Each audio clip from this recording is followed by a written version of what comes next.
Tudo bem com você? Hoje o Alesp Cidadania vai falar do Novembro Azul, quando mundialmente nós falamos sobre a conscientização da importância do homem procurar um médico para detectar ou investigar um possível câncer de próstata.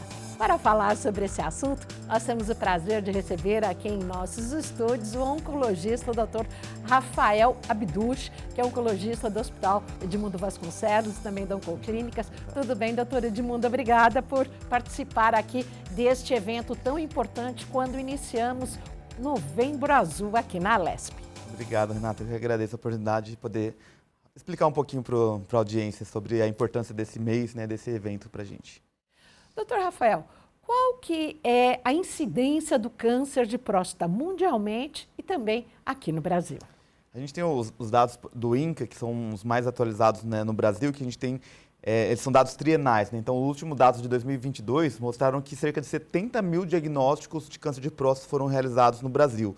Isso a gente tem uma incidência muito mais elevada que os outros tumores em homens, por exemplo. O segundo tumor mais frequente chega a 9, 10% dos casos. O câncer de próstata é 3 vezes maior essa incidência, né? Então, e mata? O câncer de próstata, quando a gente tem uma doença localizada, a gente tem mais de 90% de chance de cura, né? Menos de 5% dos casos são com a doença disseminada, né? Quando a gente tem a doença metastática. Graças a Deus, hoje em dia, a gente tem tratamentos que a gente consegue um prolongamento da vida grande, mas infelizmente muitos casos acabam evoluindo para óbito.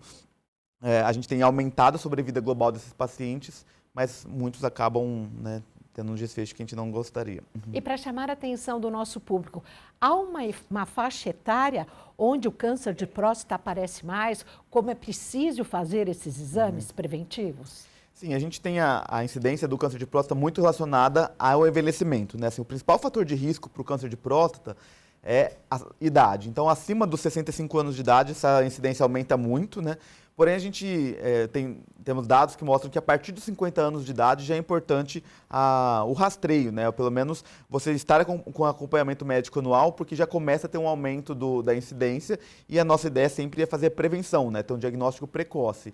Então, sim, a partir dos 50 anos de idade tem uma recomendação mais formal. Claro que pacientes que têm um histórico familiar com câncer na família ou pacientes, por exemplo, da raça negra que têm uma incidência maior, recomenda-se, por exemplo, a partir dos 45 anos ter o acompanhamento médico anual. Não necessariamente a gente vai proceder com exames diagnósticos, né, mas a individualização, ou conversa com o seu médico é importante para saber como a gente vai fazer esse rastreamento do câncer de diagnóstico precoce. E é importante a saúde pública voltar os olhos para essa questão, assim como tivemos o Outubro Rosa, da divulgação, da detecção do câncer de mama, que precisa-se fazer tanto o exame de toque das mulheres se apalpando, quanto a mamografia. É importante chamar a atenção para a questão do câncer de próstata para o Novembro Azul? Perfeito, Renato. Quando a gente fala em saúde pública, uma das grandes questões que a gente também avalia é o gasto como um todo, né? Assim, o custo da saúde. Então, quando a gente fala em prevenção, é lógico que quando a gente está falando para o paciente individualmente, todo mundo quer ter o seu diagnóstico precoce para não sofrer com a doença avançada. Mas quando a gente trabalha com saúde pública, a gente tem até uma questão de recursos mesmo que devem ser disponibilizados. Então, o tratamento da doença precoce, ele é muito mais barato que o tratamento da doença avançada. Por exemplo, você fazer uma cirurgia do câncer de próstata localizado, você faz um procedimento só e muitas vezes resolutivo, enquanto que uma doença avançada, o paciente pode ficar 5, 10, 15 anos tratando, onerando também o sistema. Mas então a gente tem uma importância não só individualmente, né, para cada paciente ter a preocupação com a própria saúde, mas também de uma forma de gestão pública também, isso traz redução de custos, né, e a gente sabe que a saúde não tem preço, mas ela tem custos, né, então também uma importância dessa campanha do Novembro Azul, da gente fazer um diagnóstico cada vez mais precoce. O homem que envelhece hoje já é uma geração mais nova em comparação aos nossos pais, mas ainda há esse preconceito em procurar um médico, em fazer esse check-up anual, como a mulher faz com o Papa Nicolau, a questão da mamografia, mesmo no SUS, na saúde pública, a gente sabe que o atendimento é tão difícil, ele demora tanto em função do acúmulo de pessoas e às vezes no atendimento um pouco mais lento? Exato, sim. A gente sabe que tem isso até dados que as mulheres se cuidam mais, né? Então, o homem, ele tem uma tendência menor ao autocuidado, então acaba que o Novembro Azul tem essa importância também de conscientização, não só para o câncer de próstata, mas como um cuidado da saúde como um todo, né? Então, cada vez mais a gente vem desmistificando, né, a questão do acompanhamento anual. Nem sempre é necessário o toque retal em todas as avaliações, isso deve ser bem individualizado, mas sim, em muitos casos é necessário e a gente vê cada vez menos resistência, né? Cada vez mais isso acaba virando uma brincadeira entre alguns homens, mas a gente sabe que as pessoas estão levando cada vez mais a sério, né, a importância de fazer um diagnóstico precoce, então tem se aumentado, a gente vê que é uma geração com menos preconceito, né, com mais informação também, tem procurado mais o médico para fazer o exame anual. No SUS, é claro que a gente tem uma dificuldade maior, muitas vezes, de acesso, né, mas quando a gente já tem um acompanhamento no serviço básico, né, ou seja, no serviço na unidade básica de saúde, no núcleo de saúde da família, isso fica mais fácil o gerenciamento, né, do que o paciente procurar só uma emergência ou um hospital terciário, que a gente fala, quando ele já vai para o tratamento. Então, ele tem muito mais acesso a um médico generalista ou mesmo um urologista e oncologista na saúde básica do que acesso a um hospital para fazer um tratamento mais complexo. E é o exame de sangue, o PSA, que detecta se há o problema da neoplasia na próstata? Exato. O PSA, né, do inglês, assim, o antígeno específico da próstata, vamos dizer assim, simplificadamente, é uma substância produzida somente pela próstata, né? Então, se ele está aumentado, a gente sabe que é somente a próstata que produz ele. Então, ele tem uma proxy em relação a doenças da próstata, nem sempre o câncer, mas sim, quando ele tem valores muito elevados, a chance disso ser um câncer aumenta. Então, recomenda-se, como é um exame que, né, não é invasivo, né, é um exame de sangue simples, a gente tem uma recomendação sempre individualizando caso a caso, mas de se fazer o PSA pelo menos uma vez por ano ou a cada 2 anos, e valores elevados, determinados cortes, sim, desencadeiam uma investigação mais a fundo. Então, é um exame fácil que deve ser mais realizado para a gente ter um diagnóstico mais precoce também. Mas é importante deixar claro para quem nos assiste, para quem tem o marido em casa, o namorado ou mesmo o filho. O PSA não é um único ponto de diagnóstico para descartar o câncer de próstata, correto? Correto. A avaliação, né, de uma forma geral, na medicina, a gente sempre procura fazer o diagnóstico de forma multimodal. Então, a clínica, ou seja, o exame físico, o toque retal, a conversa com o paciente para saber os sintomas dele, o PSA, que é um exame de sangue, e muitas vezes até um exame de imagem, né? A gente tem hoje em dia a ressonância multiparamétrica da próstata, que consegue ter uma detecção muito grande, né, de pequenos nódulos na próstata. Então, a gente junta todas as informações para a gente chegar a uma probabilidade de diagnóstico maior e fazer uma biópsia, que é o diagnóstico definitivo, com mais precisão. A biópsia, como é um exame que tem os seus riscos, né, um exame mais invasivo, ela deve ser realizada com uma indicação muito clara, né? Então a gente tem que juntar essas outras informações para a gente indicar biópsias mais precisas e que não vão trazer complicações desnecessárias para o paciente também. Doutor Rafael, quais são os sintomas do câncer de próstata que o homem deve ficar atento, que ele tem uma vida normal e quando vai ver ele começa a ser... ele vai sentir uma dor? Perfeito. Assim, na região genital? O que é? A grande importância do Novembro Azul é justamente a prevenção, porque a maioria dos casos de câncer de próstata não dá sintoma nenhum. É silencioso como diabetes, como pressão alta? Exatamente. A localização onde a maioria dos tumores de próstata surge é uma região que não chega a dar problemas urinários. Então, quando o paciente tem problemas urinários, geralmente é porque o câncer de próstata já está muito avançado. E outros problemas da próstata, o famoso conhecido a próstata aumentada, né, a HPB, hiperplasia benigna da próstata, ela causa mais sintomas urinários do que o próprio câncer de próstata. Então, quando o paciente vem a ter sintomas, ou seja, quando tem metástases na coluna, que ele vai ter dor na coluna ou nos ossos, ou problemas na pelve, né, ele vai ter problemas na região genital, na região pélvica, é quando já tem um tumor bem grande e causando sintomas. Não é o cenário que a gente gostaria, né? A importância também, principalmente, né, da campanha, é que a gente diagnostique aquele câncer que não tem sintomas, que é um pequeno nódulo que você diagnosticou com a imagem, com o PSA, com o toque retal, e você consegue um tratamento muito mais eficaz.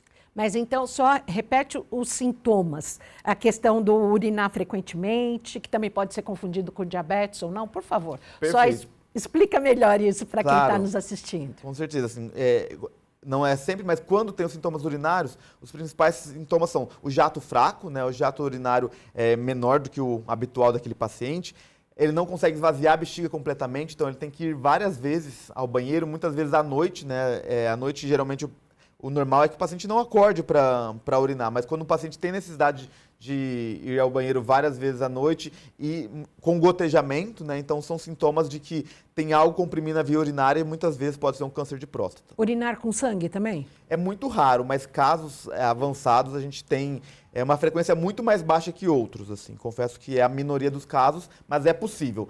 O sangue na urina é um sinal de alerta em qualquer cenário, né? Muitas vezes não é o câncer de próstata que está causando isso, muitas vezes até um câncer de bexiga, outros problemas de bexiga. Mas sim, é um dos sintomas mais, poucos, porém menos frequentes da próstata. O câncer de próstata, ele é mais agressivo no jovem ou no idoso?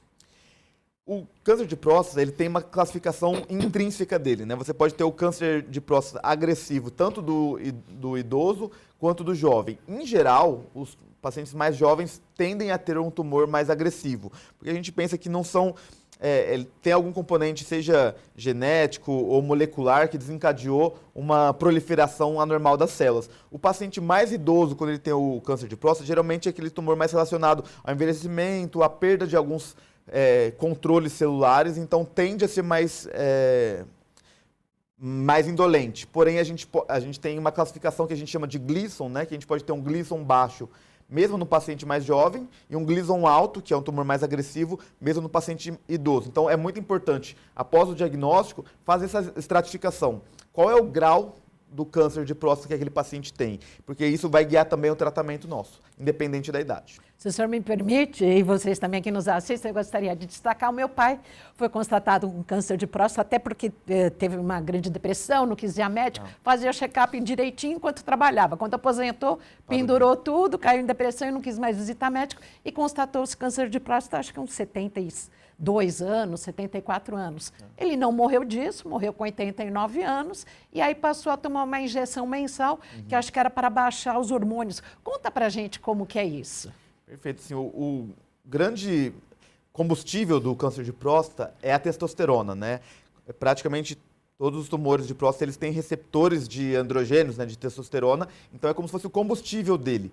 Quando o tumor está localizado, muitas vezes é simples, o tratamento é basicamente a ressecção, a cirurgia. Você simplesmente tira a próstata e está resolvido, na maior parte dos casos. Mas muitos casos onde você tem a doença além da próstata, ou seja, na região pélvica ou até mesmo nos ossos, em outros órgãos, você precisa de um tratamento sistêmico, ou seja, um tratamento que haja nas células que estão espalhadas pelo corpo.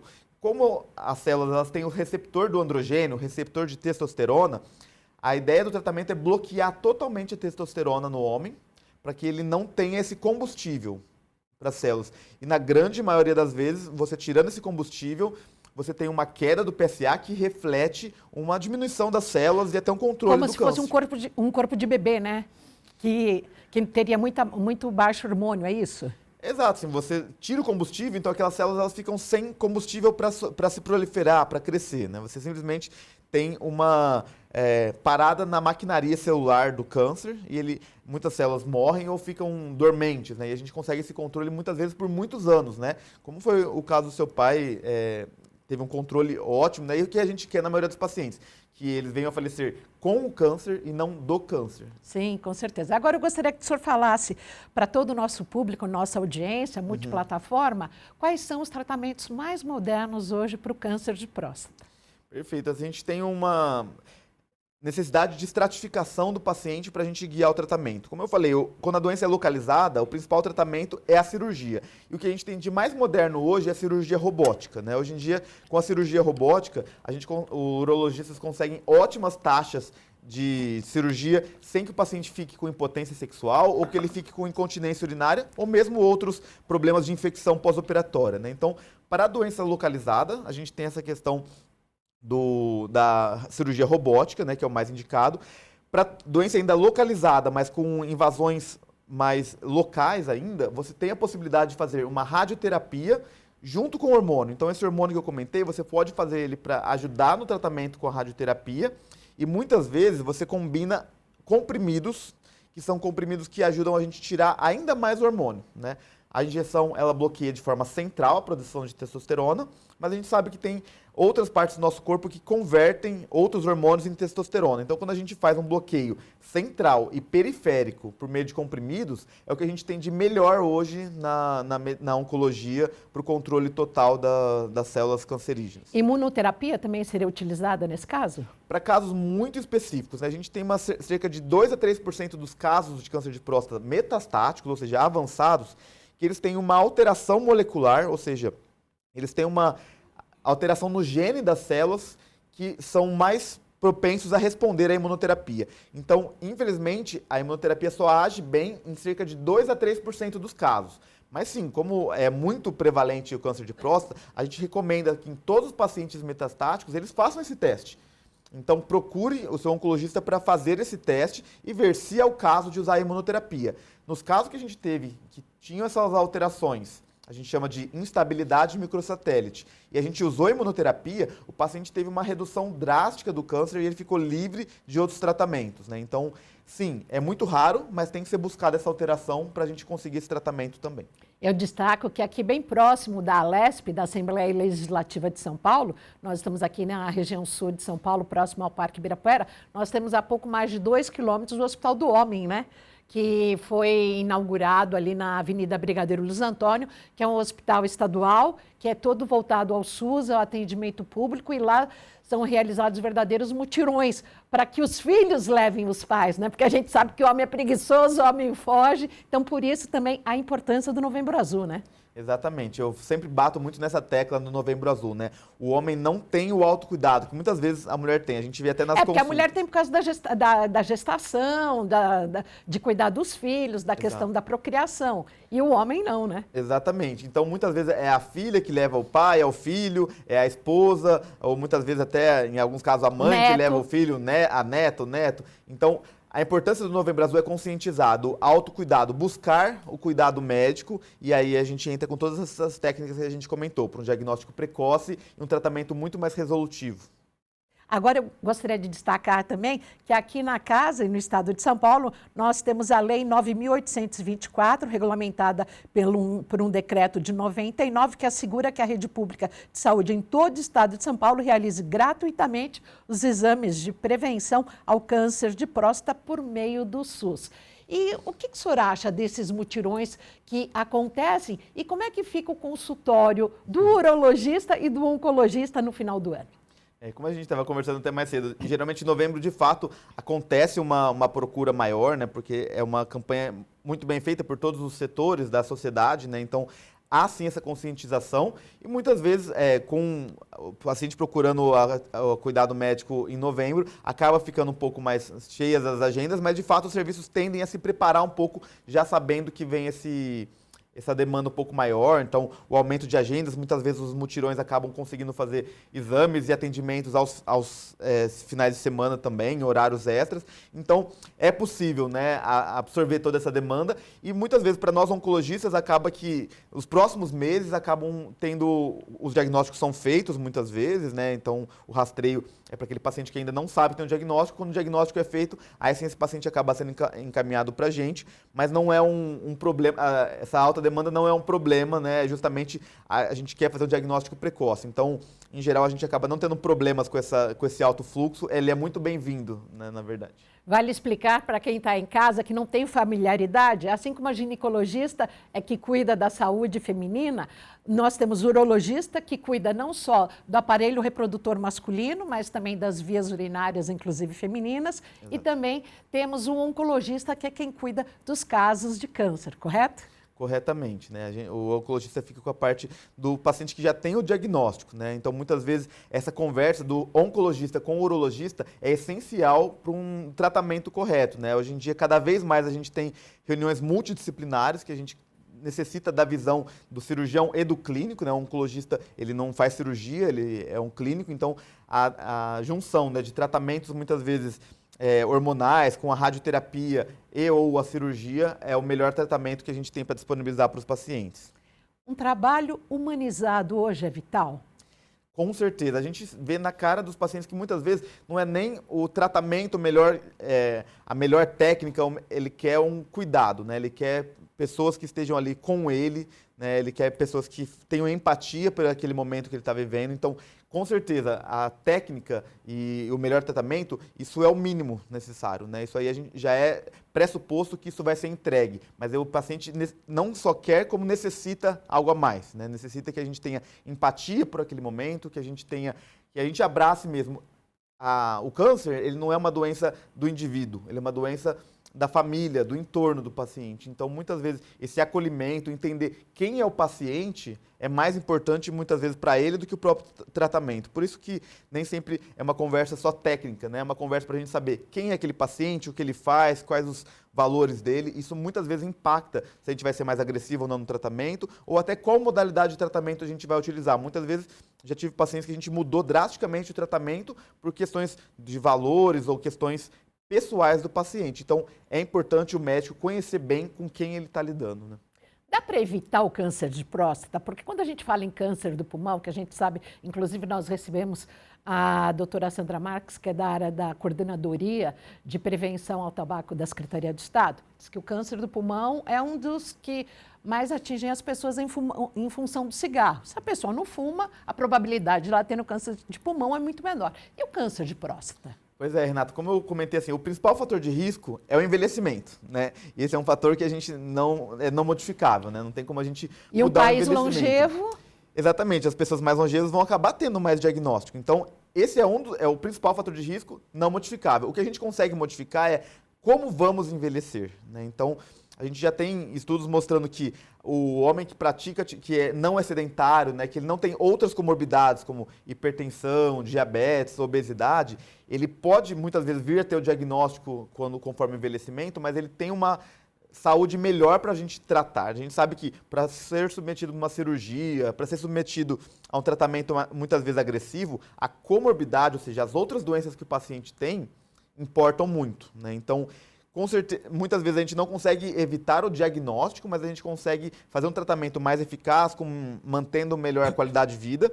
E sim, tem alguns casos, tem uma certa discussão na literatura de pacientes que têm alterações germinativas, ou seja, genes que predispõem ao câncer. É muito famoso a Angelina Jolie, né, que ela retirou a mama por causa de uma alteração que a gente chama de BRCA.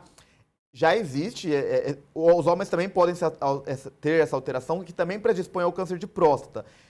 Tem casos onde o fenótipo, ou seja, o paciente tem vários casos de câncer na família, todos eles tiveram câncer aos 40 anos e já se discute de fazer uma cirurgia na próstata preventiva. Mas já existe essa discussão. Mas isso não é ainda praxe em todos os lugares, né? É uma cirurgia bem agressiva, então você só submete o paciente a uma cirurgia dessa bem agressiva se você tem uma chance muito alta. A gente tem preferido cada vez mais optar por rastreios mais intensos nesses pacientes, por meio de ressonâncias, como eu falei, da próstata, PSA mais frequentes, do que partir para uma cirurgia, por exemplo, preventiva. Mas, sim, tem populações de maior risco que a gente consegue ficar em cima e fazer um diagnóstico mais precoce. Questão dos alimentos ultraprocessados são um ponto positivo para ter essa questão de ter uma prevalência de um câncer de próstata ou de outros problemas de saúde mais cedo? Isso não é tão bem estabelecido em relação ao câncer de próstata especificamente, né? Mas a gente sabe que o consumo de ultraprocessados, o baixo consumo de fibras, por exemplo, ele aumenta uma série de outros cânceres, né? Por exemplo, os tumores gastrointestinais, câncer de mama também tem cada vez mais relação com o que a gente chama de síndrome metabólica, né? Pacientes que têm hipertensão, têm diabetes, têm obesidade. Mas a gente sabe, como eu falei, que o paciente que ele chega no estado de saúde melhor, muitas das vezes vai ter um tumor menos agressivo, porque você vai ter um microambiente tumoral ali mais favorável. A gente não tem isso mostrado por estudos, que é o que o oncologista gosta, né? Estudos que comprovem isso. Mas a gente tem uma série de racionais biológicos que mostram pra gente que você ter uma alimentação mais saudável, uma prática de atividade física, você vai ter um microambiente melhor, menor favorecimento de células neoplásicas e muitas vezes você vai ter um tratamento mais eficaz porque você vai ter uma saúde melhor naquele indivíduo também. E falando em atividade física, alimentação melhor, se você olhar para trás e ver que fez tudo errado, pode dar o primeiro passo, pode começar, porque sempre será benéfico, né? Que seja aos 60, 65 ou 70. Com certeza, assim, a gente sabe que o nosso corpo, da mesma forma que quando a gente faz maus hábitos, né, ele cobra a conta, quando a gente começa com bons hábitos, ele também responde rapidamente. A gente tem questões que são a mais longo prazo, por exemplo, o próprio tabagismo. Muitas vezes você demora 10, 15 anos para colher os benefícios quando você para de fumar, mas quando você começa a fazer atividade física, você perde peso, é imediato o benefício. Não só em bem-estar, em sensação, né, de bem-estar, como prevenção de doença. Dali para frente você já diminuiu o seu risco, né? Então, é muito indicado, né, a perda de peso para os pacientes que têm sobrepeso ou obesidade, a prática de atividade física. Isso a gente começa a escolher o benefício imediatamente. Então, é mais um lembrete para o Novembro Azul, né? Não só a procura do médico, os exames regulares, mas a prática de bons hábitos de saúde. Doutor Rafael, há 2 tabus importantes para os homens. A questão do exame de toque para detectar um câncer de próstata e a vida sexual, se existir o problema. Como é que fica? Olha, a gente sabe que os tratamentos são cada vez mais impactantes na função sexual do homem, ou mesmo na qualidade de vida. Mas, como eu falei, a gente tem evoluído muito, né? Por meio, por exemplo, do tratamento com a cirurgia robótica, você consegue minimizar esse impacto. Então, tem sim muito tabu, né, em relação ao câncer de próstata e ao tratamento, mas a gente entende que a medicina evolui junto, né? A gente evolui não só para buscar o melhor tratamento, mas o melhor tratamento que mantenha a qualidade de vida, né? Então, a gente não vê isso como não deveria ver isso como um empecilho para buscar o acompanhamento médico, né? Seja o toque retal, que é uma coisa muito técnica, rápida e não causa muitos transtornos.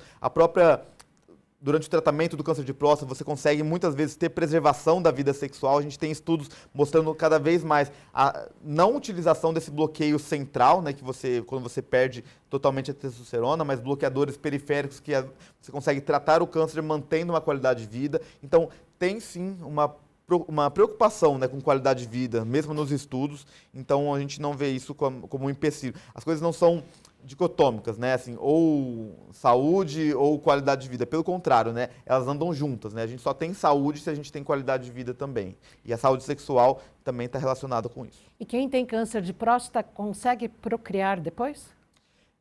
Não tem uma relação, não tem impeditivo, né? Assim, se o paciente ele fez a cirurgia e ele não ficou com sequelas porque a próstata ela está relacionada ali com a ejaculação, né? O ejaculado, a próstata tem uma função importante. Então, assim, a chance dele conseguir, depois que o paciente removeu totalmente a próstata, a chance dele conseguir ter uma fecundação, né, é menor. Mas é possível, né? Você diminui a qualidade do esperma, a qualidade ali do ejaculado, porque você não vai ter ali alguns micronutrientes produzidos pela próstata. Mas é possível.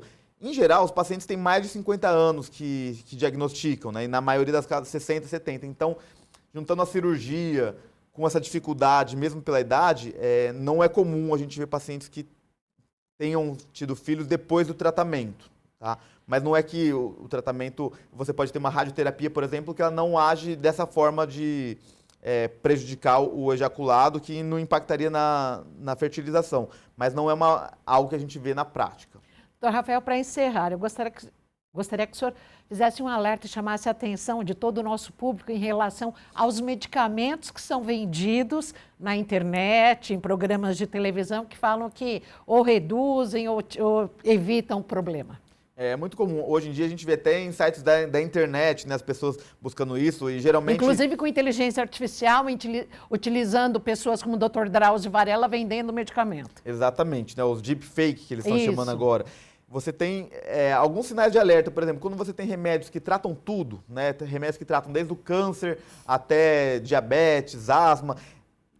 Chame atenção, porque a gente na medicina cada vez mais tem visto o contrário, né? Remédios cada vez mais específicos. Como eu falei, a gente tem imunoterapia que é para 2, 3% dos casos de câncer de próstata, então nem para todos O próprio tratamento hormonal, nem todos os tumores de próstata vão responder a ele. Então, mesmo os remédios mais adequados não são para todos os pacientes com câncer de próstata, quanto mais um remédio que vai tratar tudo, inclusive o câncer de próstata. Então, não acredite nesses medicamentos que são vendidos sem uma prescrição médica, sem alguém com com técnica para prescrever isso. Então, em geral, isso vai vir de um urologista, de um oncologista ou mesmo do radioterapeuta, que são especialistas em câncer de próstata. E não gaste dinheiro nesses produtos que vendem essa melhoria pela internet. De forma alguma, né? A gente podem ter certeza que a medicina evolui muito para que cheguem por meio dos especialistas, né, os avanços, né? A gente dificilmente vai ver uma medicação que vai tratar tudo e vai ser milagrosa. A gente tem que procurar menos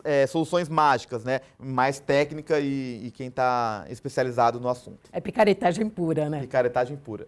Doutor Rafael, estamos encerrando aqui o nosso programa. Gostaria que o senhor deixasse aqui uma mensagem final para todos os nossos telespectadores. Como eu comentei algumas vezes, né, durante a nossa conversa, o mais importante do Novembro Azul é essa conscientização do autocuidado. É claro que a gente quer que isso se transforme numa prevenção em relação ao câncer de próstata especificamente, mas o homem se cuidar mais, né? Ele ter essa preocupação com a saúde, e isso vai se traduzir em melhor qualidade de vida. A gente não está falando só em mudar os hábitos para simplesmente ter uma saúde que está lá no papel bonitinho. Não, é para sentir melhor, para ter mais qualidade de vida, ter um envelhecimento mais saudável. E com certeza vai conseguir aproveitar muito mais anos com seus filhos, seus netos, e é o que a gente quer, qualidade de vida acima de tudo. Muito obrigada pela sua participação e volte sempre aqui para conversar com todo o nosso público aqui na Rede Alesp Multiplataforma. Obrigado pelo convite. Um abraço a todos. Obrigada a você pela audiência. Até mais.